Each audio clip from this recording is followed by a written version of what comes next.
izinsuku zonke zesifungo sokusahlukanisa izinsuku zonke zesifungo sokuzahlukanisa angaphuculi ikhanda lakhe. hayi kusho emsebenzini kwathiwa ngiphucule anganithi uhulumeni wethu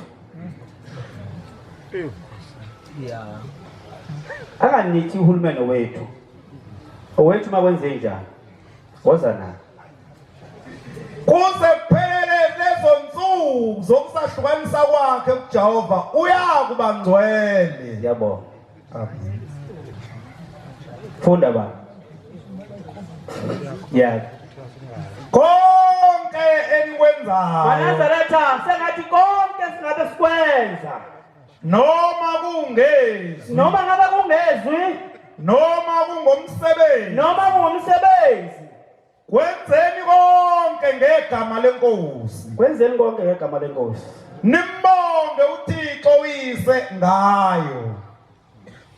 Verse 18. yeah